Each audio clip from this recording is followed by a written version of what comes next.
started recording now. Um, and then also, just kind of shows to me that you guys have taken that initiative to, um, learn the material right away and um, become better prepared as opposed to waiting until later to watch the videos. So, um, you know, we may, after these 2 weeks, if we have consistent attendance by you guys, good chance of earning a C card because of your dedication. Um, anyways, so I'm going to go ahead. We'll start with the material here in a minute. If you have a question at any time, don't, I know it can be awkward, but you're welcome to just interrupt me while I'm talking. This is kind of how it goes when we do like distance learning, how I used to do distance learning at Utah State, because usually there's not really a good time for you to like, jump in like during a pause. So if I'm in the middle of a sentence, it's fine if you want to unmute yourself and pop in if you have a question. Also, if you wanted to put in a question in the chat, then I'll keep checking that from time to time so we can answer those questions as they come along. Let's see, so I think all of us here, save for, there's some Miley coming in. Everybody here, I think, except for Ethan, are in-person learners. So what we're going to be starting to cover today, you guys, we started on Tuesday. For distance learners, though, this information, you haven't received the first part of this information talking about intro to political geography. That video will be coming out tomorrow. So just stay tuned. If some of this stuff doesn't make sense, you'll be able to watch that video tomorrow. So let's go ahead and get started. I'm go ahead and get my screen shared here. All right. And then at any point, if you guys can't hear me or there's any audio or visual problems, also let me know. So let's go ahead and get started. So on Tuesday, we left off, we were talking about autonomous regions. So we're thinking about, an area that is within a country that has a lot of freedom, a region, but is still under the umbrella of the hosting nation or state. So we looked at Native American reservations as being an example of an autonomous region. So we have several, hundreds of Native American reservations across the United States, and also similarly in Australia. And with those autonomous regions, say if you enter a Native American reservation here in the United States, from the United States' perspective, sorry, my cat is demanding to be let out. 1 second. Okay. Yeah, this will be something common today. My cat will be coming in and out because has attention issues. Anyways, so Native American reservations, from the eyes of the federal government here in the United States, are considered to that level of another country or another nation.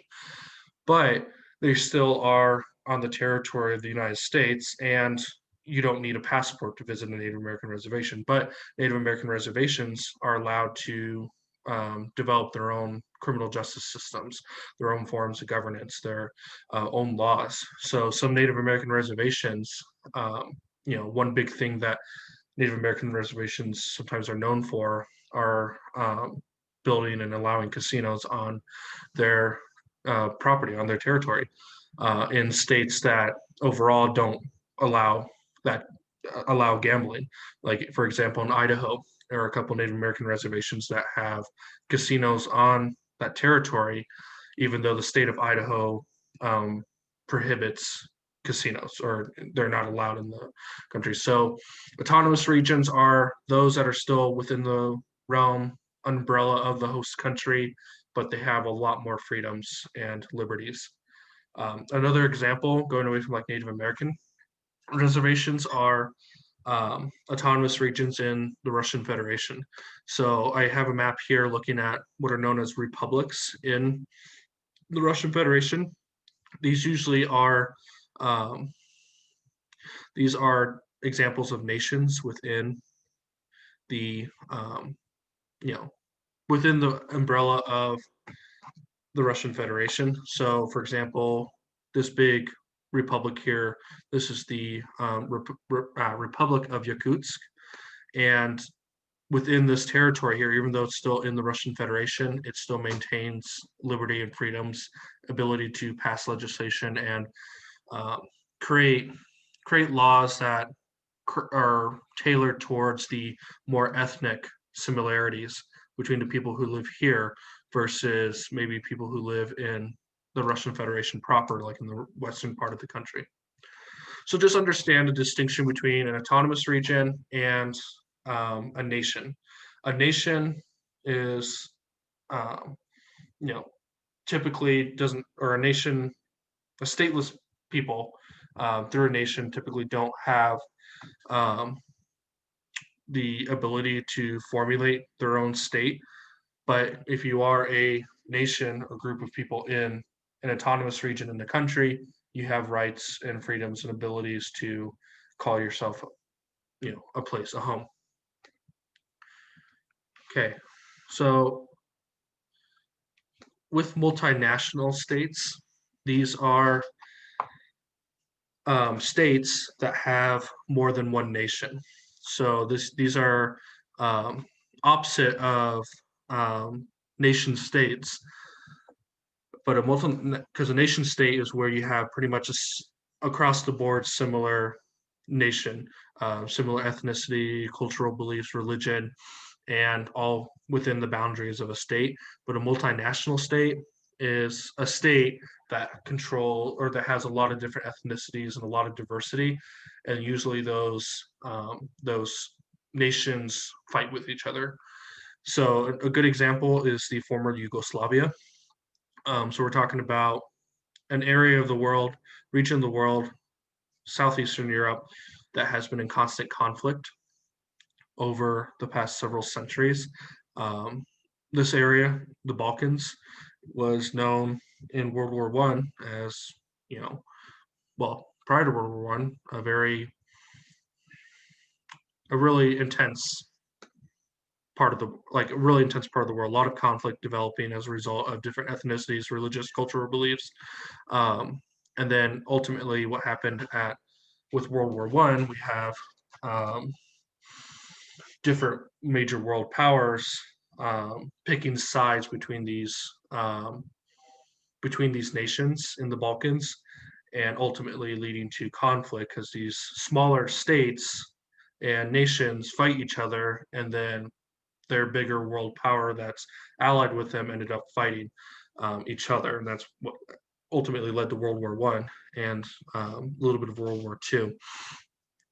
But understanding that you can have a state that is very fractured and broken up, like in the Balkans region, if we talk about countries like Slovenia, Croatia, Bosnia, Serbia, nowadays we have actual states that are developed out of this. But if we're talking about during the time of the Soviet Union and even before the Soviet Union, we had one state known as Yugoslavia, um, which encompassed all of these different ethnicities and regions that should have been their own state, but were not because of competing world interests. So it leads us to what's known as the modern state idea. And okay, so this is the idea of a state that is tied to a particular territory with defined boundaries, came out of Europe and diffused outward from there. And so the development of formal boundaries, formal borders, really came out of Europe.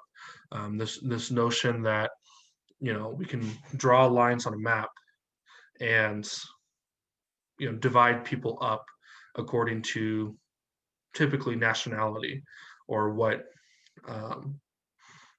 fits most in the majority for the nation. So we start to see the advent of modern states, the borders that we see today, coming out of the 1600s in Europe. Granted, we had a lot bigger territories in Europe. It wasn't as fractured as it is today. We had, say, the Austro-Hungarian Empire. we have the Ottoman Empire, also have France, Germany, and the UK. And they had a little bit different borders back then, but nowadays we look at a map of Europe, the borders are pretty much set in stone for now. And this is all a result of kind of a societal change or framing of what it means to be part of a nation. And we have the advent of um, political ideology through the Enlightenment in the 1700s that says that you have the ability to belong to a nation, because this concept of a nation really doesn't come out into the world, into society, until about the Enlightenment era, which is 1700s. Because prior to that, there was no real concept of I'm a German, or I'm an Englishman, I'm an Ottoman. There wasn't really that concept prior to the 1700s. But nowadays, when you say, well, where are you from, or where are you a resident of? Oh, I'm an American, or I am a Frenchman. Um, Whatever it may be, that concept is really relatively new when it comes to world society and world development. Um, this ultimately resulted in a strong sense of nationalism, and nationalism is something we'll look at next week, and we're actually going to start looking at it at the end of today with the origins of World War II. But nationalism can be quite powerful. Once the state is able to develop this sense of national pride, um, sometimes people get so attached to the idea of being a member, being a citizen of France or being a citizen of Germany, that it causes conflict with people who aren't part of that nation, who aren't part of that state. So a little bit of history when it comes to the rise of the modern state. So the Norman invasion of 1066 produced a whole new political order. And from that point on, the European continent, the strength of some rulers produced national cohesiveness in more stable domains. So what we're starting to see after the year 1100, we talk about the European continent, we have some unification amongst the French, the Spanish, and the British, but the Germanys are pretty fractured, pretty still divided. We looked at a video on Tuesday where we saw the history of European map of countries over since about 1100 up until today. We saw how Germany and Italy were very fractured, multi-ethnic, multinational states. But then once a leader came along, for example, in Germany in the 1800s, Wilhelm the Second, I believe, or was it Wilhelm the Third? Can't remember, but came along and unified the Germanies. And there are all these different ethnic differences between the different German states, but he unified them under this idea that we're all German. Same went with Italy and Mussolini, where he ended up kind of unifying the Italian states and saying that we're all Italians, and unity through nationality. We end up getting some differences between states throughout the 1400s. Once the Dark Ages, once we come out of the Dark Ages, that's when we really start to see the formulation of boundaries and states. And especially after the 1600s, we start seeing a lot of the strong divine monarchies, so straight monarchies in Europe start to collapse. And we start seeing, in England, the emergence of new form of governance, which is constitutional monarchy, where the monarch, will be the king or the queen, doesn't have absolute rule over the people, and instead, the people have a right to check against the king. The king or the queen still has a good amount of power and authority, but if they're doing something really, really atrocious or bad for the kingdom, the people have a right to check back against that. And this is kind of opening up Pandora's box when it comes to allowing more and more um, freedoms for the people and more representation by the people versus a small group of elitists like the monarchy. So, along with the creation of the modern state, we get these states become very, very powerful, like the French, like well, not necessarily Germany in the 1600s, but definitely the French and the British and the Spanish become extremely powerful. They're building territory, and we get the establishment or the emergence of colonialism. Colonialism has existed in different forms for a good amount of time leading up to the Middle Ages. But the colonialism that we're used to today developed pretty much after Christopher Columbus's um, quote unquote discovery of the Americas, and we have states um, such as France, such as Britain and Spain primarily, who are um, trying to extend their territorial control. They know that they can't compete with other nations such as France, Spain, and Britain. They can't fight each other because they have advanced weaponry, and it's just not, going to be an effective way of conquering land and territory. So let's go to less developed parts of the world, such as the Americas, where the indigenous peoples don't have a concept of what a rifle is, or a cannon, for example, because they fight with primarily what would be considered against European weaponry, superior, or I mean inferior weaponry. And so we have um, states like Spain and Britain primarily going to the Americas and conquering land and taking over land peoples for labor and for the resources that the Americas can provide that the continent of Europe can't necessarily provide. Um, and with the advance of the modern state, we have the early emergence of um, market capitalism, where um, we have more globalized world, more interconnectedness, and trading can become a big part of the state's influence and power. Okay, so I have a quick video. It's not going to work in the presentation. I need to go out over to Europe. Um, let me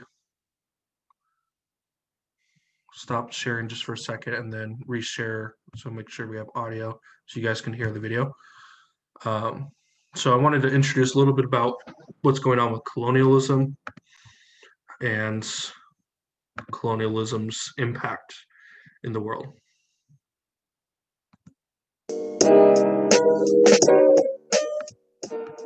The world we live in today is quite special.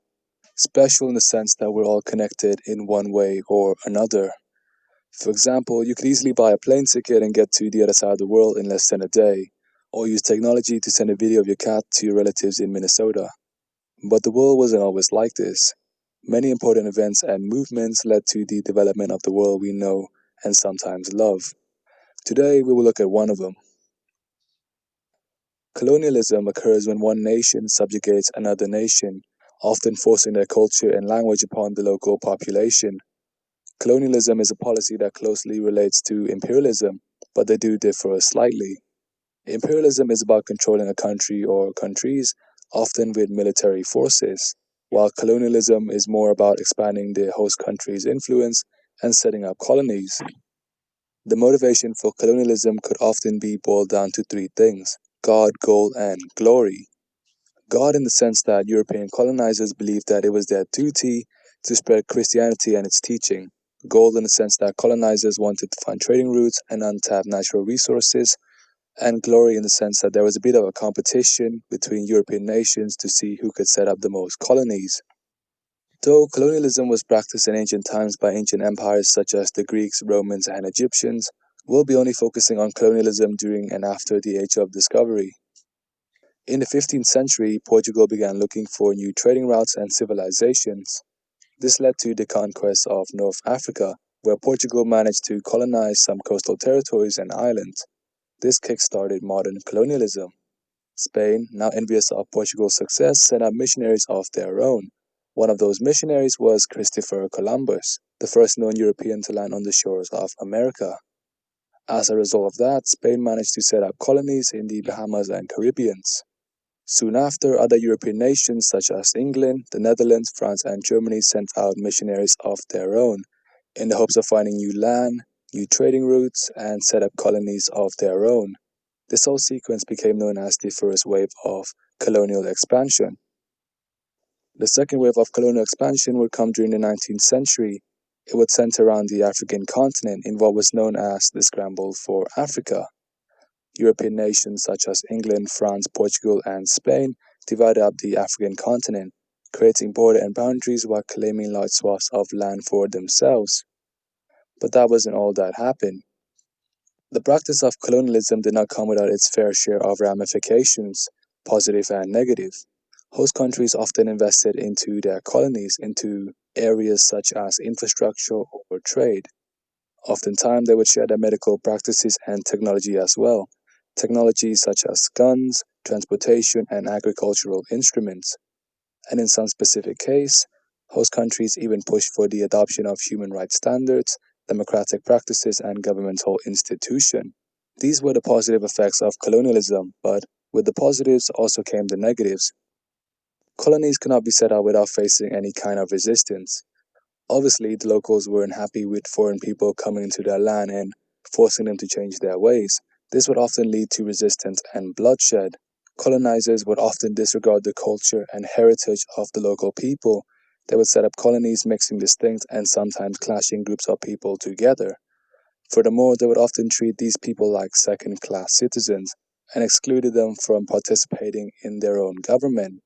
Colonizers would violate human rights, spread foreign disease, and create heavy instabilities in their colonies. Another negative of colonialism was the treatment of the environment. Colonizers would often take natural resources, some of which important to the local population, for themselves. They would destroy natural habitats to create space for farms and plantation.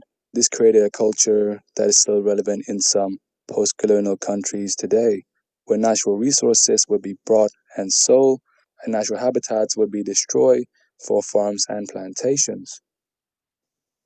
It's impossible to talk about the effects of colonialism without bringing up the transatlantic slave trade.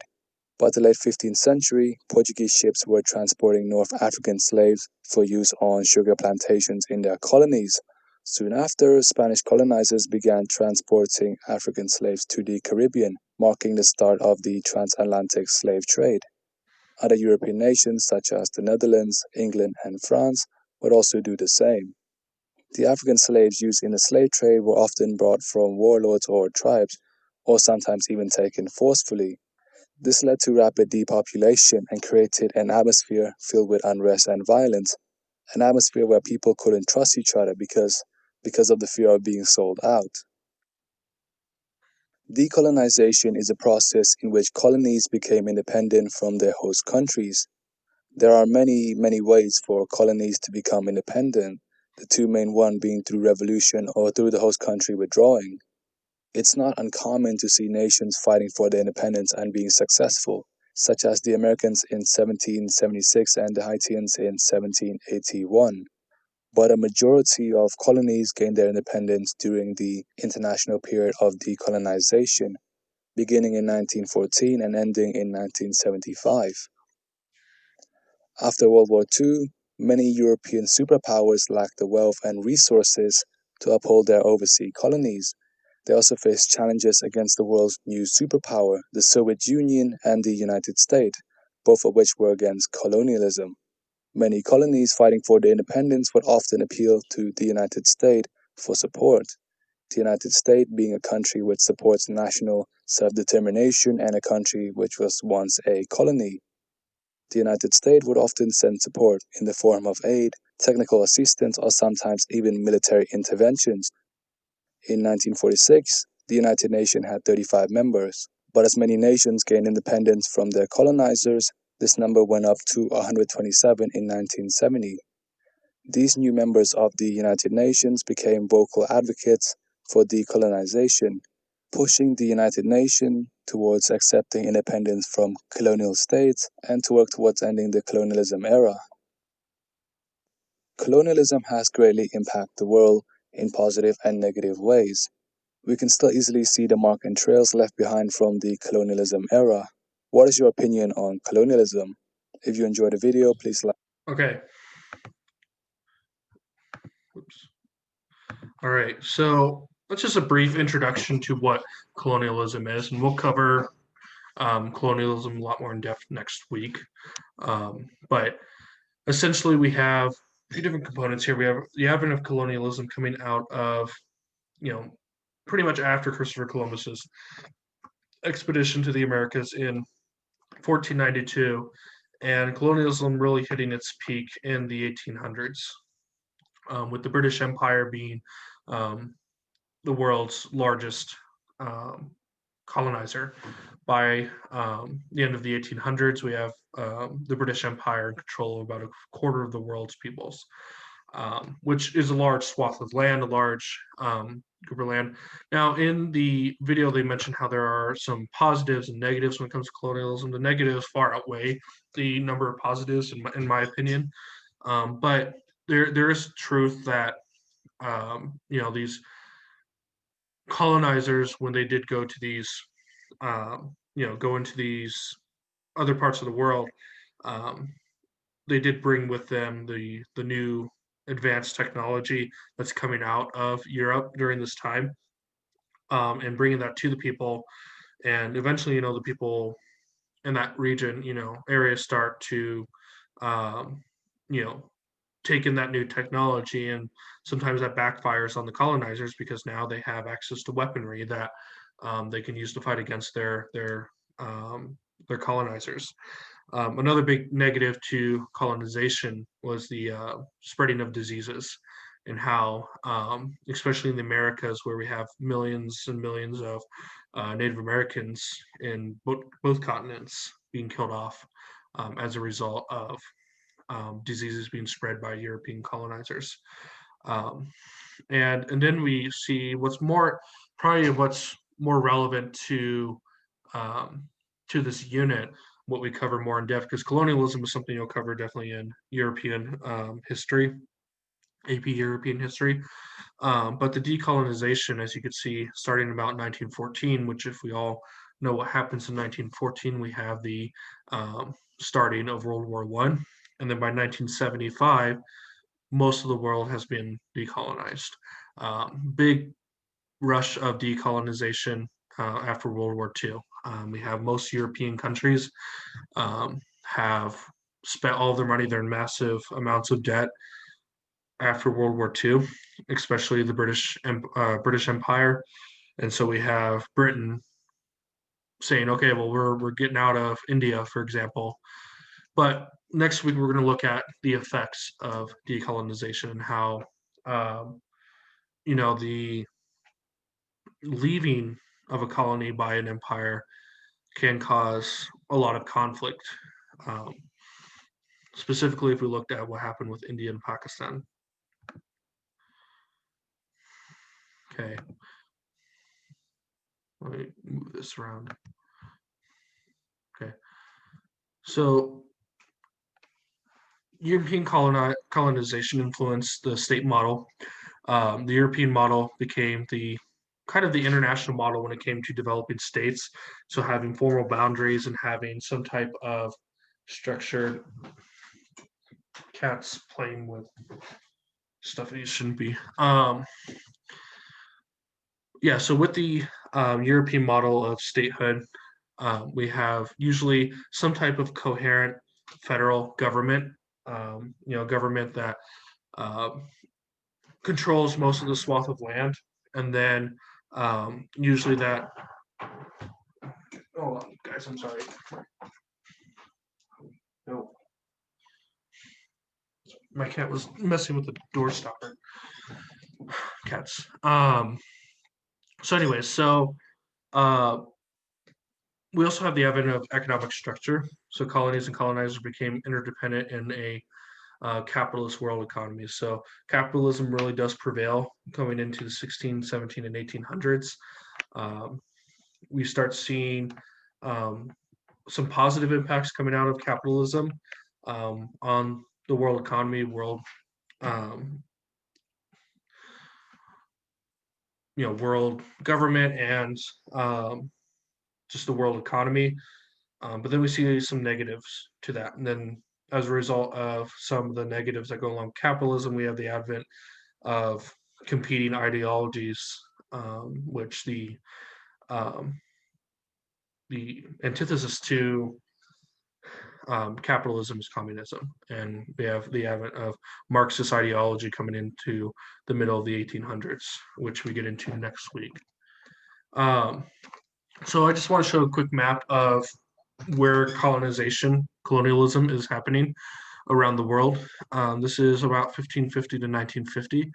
And you can see how, um, how many countries today were under the sphere of influence of only a few global empires, such as Great Britain.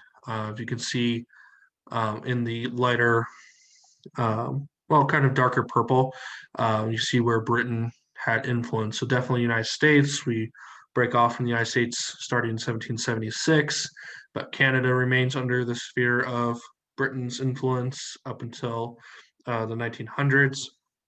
We have India and Pakistan. We have a lot of Eastern African nations as well under British control. But the British weren't the only ones who were occupying land. Another big player were the French up until the World Wars. The French occupied a lot of North and West Africa, as you can tell. And French influence still remains in these countries. If you know the names of these countries, like Algeria, like Tunisia, we have more French. The names of these countries are originating from the French language.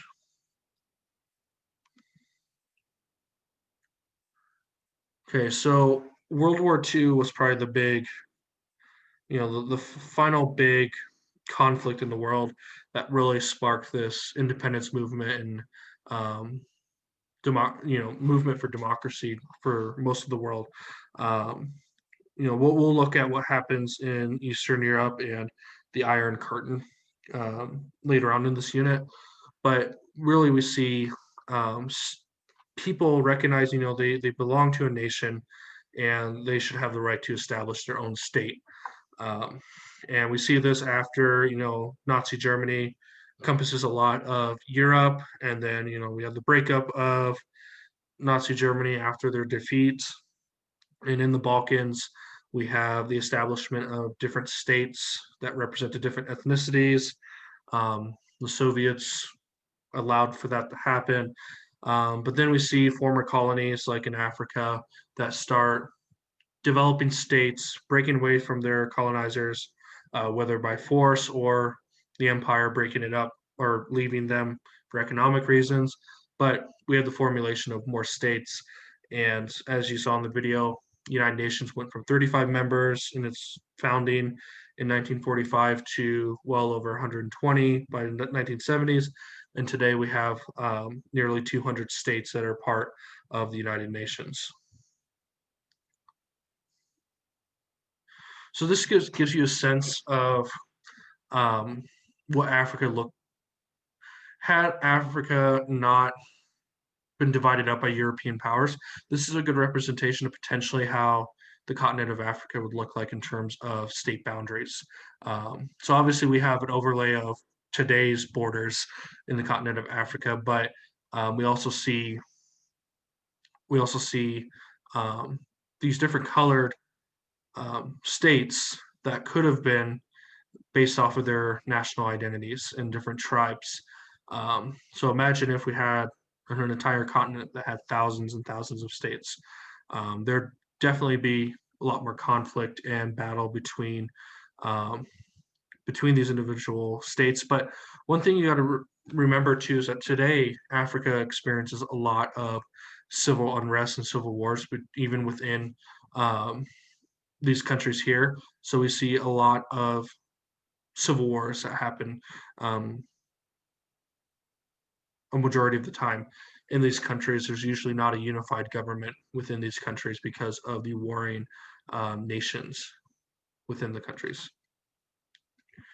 Okay, so I wanted to end today on, because we're going to get into talking about the economy, and then specifically borders, disputes, and issues next week. But I wanted to watch a video that I find pretty entertaining. I think you guys will enjoy it. We're World War II, as we've talked about today, is a big world event that changes a lot of the borders on the maps that we see today. And so I thought we'd watch this video talking about World War II, how it started, what led to it in a kind of oversimplified way. You guys have all learned about World War II up to this point in your educational career, but we're going to look a lot more at the geopolitics behind World War II versus like specific individual battles and some of the causes. So what I'm just going to do real quick before we start the video, I'm just going to double check. Okay, if we have anything in the chat. Do you guys have any questions so far about the material today?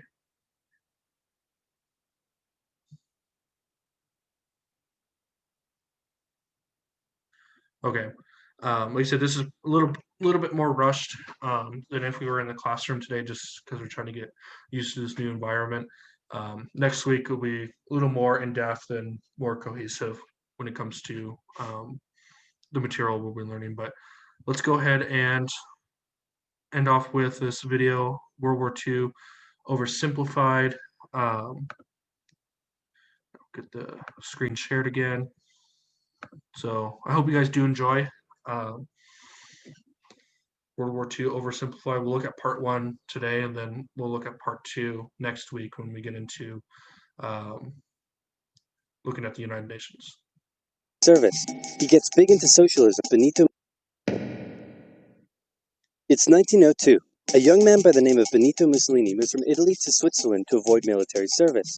He gets big into socialism, working for trade unions, writing for socialist newspapers, advocating a violent overthrow of European monarchies, the whole shebang. This gets him in a bit of trouble with the Swiss police, so he gets arrested, sent back to Italy, set free, returns to Switzerland, is arrested again, goes back to Italy again, completes his military service after previously avoiding it, and then after a brief stint as an elementary school teacher, he finally returns to work as an avid socialist. His speeches and journalistic abilities made him famous among Italian socialists. He was anti-war, so when Italy colonized Libya in 1910, he rioted and got arrested. Then World War I came along, and once again he protested Italy's involvement. But then he thought, wait a minute, this war could bring about the social climate needed to overthrow European monarchies and bring about the socialist revolution everywhere. And suddenly he was pro-war, but his fellow socialists didn't like his new pro-war stance, so they kicked him out of the party. So then he said, you know what? I'm done with socialism. We need something new, not based on class divisions tearing us apart, but based on unity through nationality. We'll conquer the Mediterranean and reunite all Italian peoples just like the days of the Roman Empire. I'll call it fascismo, and it will guide the Italian nation to greatness. That's all well and good, Mr. Mussolini, but what kind of haircut am I giving you? Let's go with bold.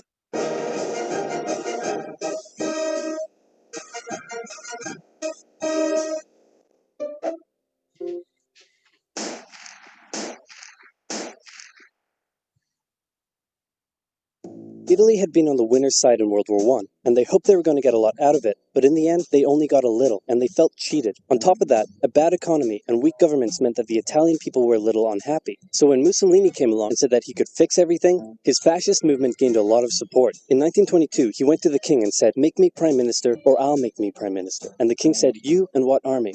This army. Fair enough. Oh, got an ad. I hate ads.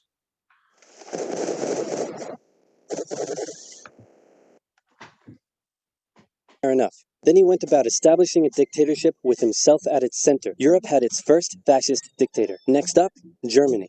Germany had been on the loser's side, and they got absolutely wrecked by the Treaty of Versailles. They lost territory, had to demilitarize the Rhineland, had to reduce their army to just 100,000 men, couldn't have an air force, had to pay the Allies a huge amount of money that it didn't have, and a new rule was established that every Englishman withheld the right to walk into the center of Berlin, pick out any German they wanted, and spank the hell out of them. I made that last one up, but it helps you understand how all this felt to Germans. On top of that, a bad economy and weak governments meant that when a small angry man with a silly mustache came along and said that he could fix everything, the German people loved it. Hitler had been a soldier during World War I, and he was crazy patriotic, and nobody was madder than him about Germany's humiliation. He helped start a new political party, and in 1923 attempted a march on Munich with his boys. And then he got arrested. But his popularity grew and grew, and in 1933, the president made him chancellor. He believed he was Germany's great destined savior, and he went full megalomaniac, establishing a dictatorship with himself at its center. Europe had fascist dictator number 2. Hitler and Mussolini had a lot of the same ideas, but more importantly, they had the same enemies, and they started to get along. Anyone else want to be friends? Franco? No? You good? I do. Who's that? It's Japan, and they've taken over northern China. Let's rewind a bit. Japan had isolated itself from the rest of the world for over 200 years until the Americans showed up and said, "You're going to trade with us and you're going to like it." Then the Western powers imposed a bunch of unequal treaties, meaning Japan's economy was bust. They also had no natural resources, so they decided to go get some. They went to war with China to gain a sphere of influence over Korea, and they took a bunch of China's stuff. But then the West said, "Hey, cut that out." And since Japan couldn't take on the West, they said, "Okay, I guess we'll just go home." Wait a minute, what are you doing? Taking advantage of a weakened China and setting up spheres of influence. But I was the one who weakened them. We know. And you guys didn't let me have anything. We know. That seems unfair. We don't think so. Okay, see ya. So Japan thought, screw this, and went to war with Russia, and stunned everyone by actually winning. Then they fully annexed Korea, but they didn't stop there. In World War I, they took Germany's colonies and islands in Asia. And then in an incident that was maybe staged by the Japanese army, a bomb blew up a Japanese train in Manchuria, giving them an excuse to launch an invasion and take over. So here's the situation. Nazi Germany, Fascist Italy, and Japan all believe they're racially superior, all feel hostility towards the Allies, and all want to militarize and take over more stuff. And so they did. Let's start with Germany. Hitler hated the Treaty of Versailles, and now he was ready to begin undoing it. In complete violation of the treaty, the first Luftwaffe squadrons were set up, conscription was introduced, and he pimped up his army. The Allies did nothing. Then Hitler sent his army back into the demilitarized Rhineland, giving orders to immediately retreat if the Allies showed up. The Allies did nothing. With his military re-strengthened, he could now move on to step 2. He wanted to rapidly increase the Aryan population, and to do so, he needed Lebensraum, or in other words, he would have to take over the world. But for now, a good portion of Europe would do, and he began eyeing up his neighbors. The Allies finally started to get worried, so they implemented a fairly useless diplomatic strategy called appeasement, and it went a little something like this. Hitler would say, "I want that thing," and the Allies would say, "You can't have that thing." "Okay, you can have that thing, but no more." "I want that thing." And repeat. In 1938, Hitler's army marched into Austria and just took it, with no resistance. Boom, this is Germany now. Next, he demanded to be given the Sudetenland, an area of Czechoslovakia with many ethnic Germans. The Allies held a meeting with Hitler in Munich and said, "Look, we're going to give you what—" Hang on, this meeting is about my territory. Shouldn't I come to the meeting too? Anyway, we're going to give you what you want. Really? Yeah. Just like that? Yep. What's the catch? Just sign this piece of paper promising you won't invade the rest of Czechoslovakia. Okay. Then Chamberlain returned home victorious, waving his signed piece of paper in the air, declaring crisis to be averted and the continuation of peace. And we built a statue of Chamberlain in honor every day in September to celebrate Chamberlain. He's invading the rest of Czechoslovakia. What? He's invading the rest of Czechoslovakia. Oh. You lied to me. What do you expect? I'm Hitler. Not to be outdone, Mussolini also wanted to get in on the action. He thought to himself, isn't there a not yet colonized nation somewhere which is so underdeveloped that the people would be defending themselves against our tanks with literal bows and arrows and wooden spears? Oh, there is? Fantastic.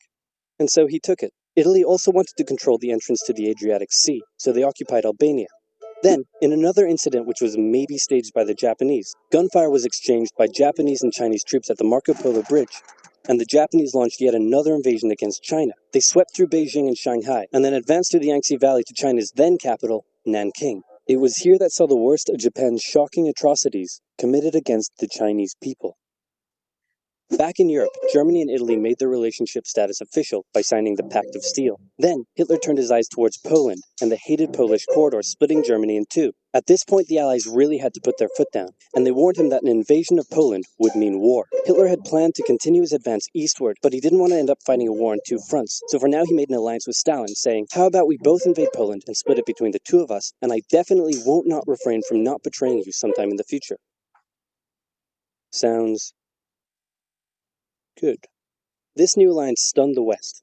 On the 1st of September 1939, German troops entered Poland, and Britain and France declared war on Germany. The Poles fought hard, but they were no match for the two giants crashing down on them from either side. Then came a period known as the Phony War, where everyone just sort of sat around not doing much. The French had launched a small invasion into the Saarland, but they maintained mostly defensive positions, and after a while decided to just turn around and call it a day. Speaking of France, the French were still super proud of their victory in World War I, and they hadn't really moved on from it. They still used horses, they dispatched messages by motorbike instead of using radio, orders from the commander-in-chief were usually pretty vague, and the troops were rarely inspected. They built a line of defenses along their German border, but didn't bother extending it all the way to the Channel, and they wouldn't launch artillery strikes against Germany out of fear of being retaliated against. In a war, they didn't want to attack the enemy. And at first the UK wasn't much better. Chamberlain still naively hoped that the war could be ended diplomatically. Instead of bombing raids, the RAF dropped propaganda leaflets over German cities, which one air marshal said likely did nothing but provide the continent with toilet paper for the duration of the war. They also only sent 200,000 men to France, while the French had mobilized millions. Both Britain and France wanted to avoid a repeat of the First World War, and so they wanted to keep the war as far from home as possible. So they turned their eyes north, towards Norway. Neutral Sweden was exporting iron ore to Germany through neutral Norway, so the Allies asked them if they could please stop exporting iron ore to Germany, but this request was refused. Then, the Soviet Union attacked Finland, so the Allies said, "How about we land troops in Norway and move them across Sweden to go help out your good pal Finland, and along the way maybe take control of all your arms?" But Norway and Sweden still said no. So the UK mined the waters around Norway to force any transport ships into international waters, and they also attacked a German tanker they found in the area. Hitler realized what the Allies were up to, and he quickly moved to secure his supply of iron ore. He launched an invasion through Denmark into Norway. The Allies rushed to land troops at key ports along the coast, but Germany had taken control of Norway's airfield, and their air superiority decided the fight. The Allies had to retreat. After this slightly embarrassing failure, Chamberlain resigned and was replaced with Winston Churchill, who had a slightly different approach to dealing with the Germans. Hitler's overall strategy was similar to Germany's First World War strategy. Attack France, defeat France, knocking out the UK in the process, then turn on the Soviet Union and win the war. During the Phony War, the Allies had given Hitler time to prepare his forces. Now, he was ready to attack. The Allies had wanted to place troops in Belgium, but Belgium had refused, and in a move that surprised pretty much no one, Hitler launched an invasion to get around France's defenses. The Allies charged into Belgium at full speed to meet the German invasion head-on, and it looked like a repeat of the First World War was coming. But this time, Hitler had a trick up his sleeve. Blitzkrieg. As the Germans advanced, they sent thousands of refugees westward, slowing down the Allies. Then, to the south, the French had left the Ardennes, an area full of hills and forests, pretty underdefended, because they thought it was naturally impenetrable. Well, the Germans were about to penetrate it with everything they had. They smashed 50 Wehrmacht divisions through and encircled the Allied armies at lightning speed. The best of the Allied forces were now trapped. The Germans squeezed in from all sides, taking out France's best armies and nearly wiping out the British too. But they managed to make a desperate last-minute escape at Dunkirk, with British civilian ships even making the perilous journey bring their young men home. With most of the French forces depleted, the Germans breezed through, taking Paris, and France fell. What the Germans couldn't do in World War I, Hitler had done just like that. Hitler hoped that with the fall of France, the UK would also lose hope and sue for peace. But quite annoyingly, it didn't, and he needed to secure the Western Front, so he tried to force them into submission with mind games.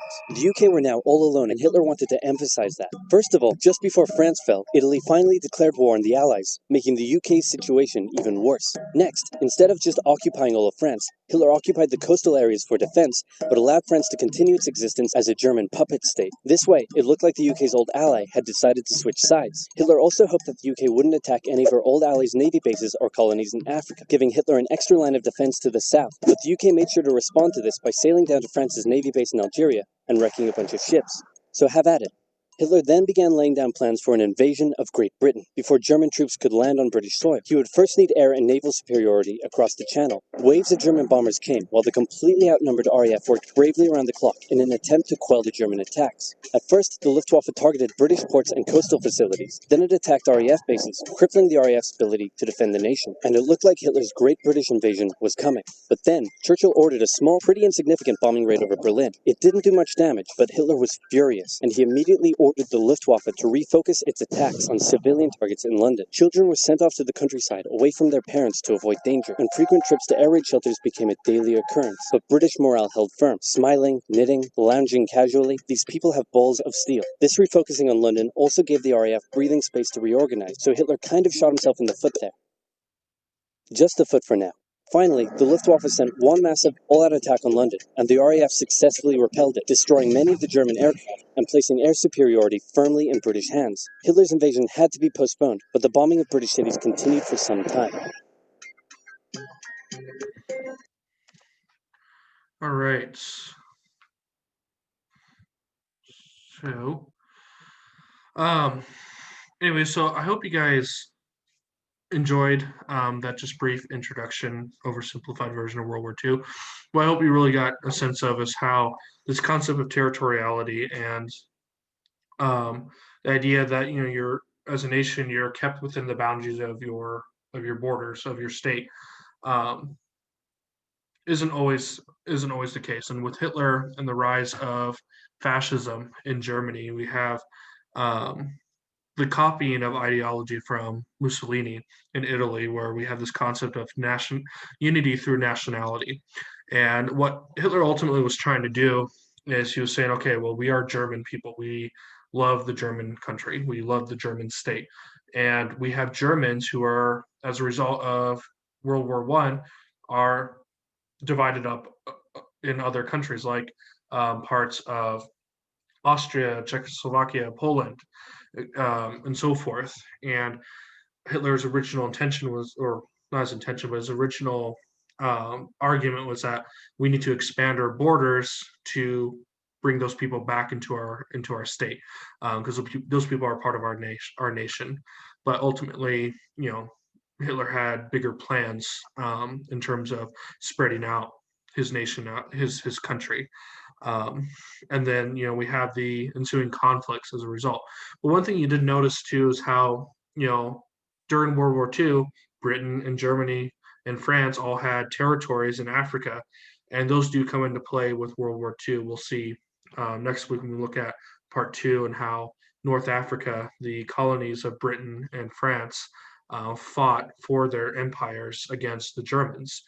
Um, and when you look at images of soldiers, of British and French soldiers in Europe during World War II, we see a lot of soldiers coming from India, Pakistan, and North Africa who are fighting alongside their imperial owners. So, do you guys have any questions on colonialism, on um, territorial disputes so far?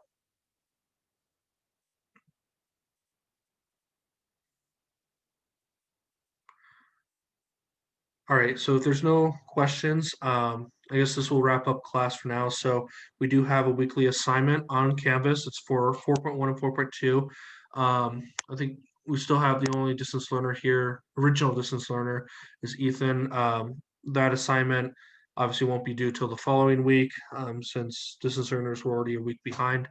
But for the rest of you, get the weekly assignment done. It's 4.1 and 4.2. Have that done by Sunday night.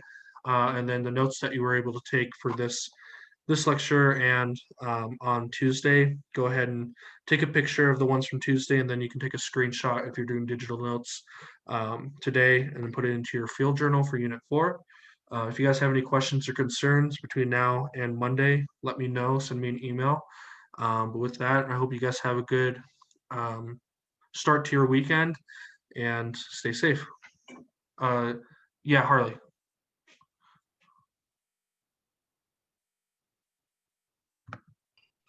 Is there a starter today? No, I didn't have a starter planned out. So the only starter that should be in Unit 4 is the one from Tuesday. We'll get back to doing starters next week, and I have it noted to make sure to only count what we did on Tuesday. But yeah, good Okay. question. Thank you. All right. Anybody else have any concerns or questions? All right, so yeah, if you wanted to use the rest of our class time today, which is about 30 minutes, if you wanted to, you can leave the Zoom and go work on the assignment. If not, the rest of the time is yours, and I will plan on seeing you guys here in Zoom same time on Monday, which is an 8A. But I'm gonna go ahead. I'll wait until everybody leaves the Zoom before I leave. But if you need to stick around, say goodbye, or have any questions, you can. But you're good to leave the Zoom now.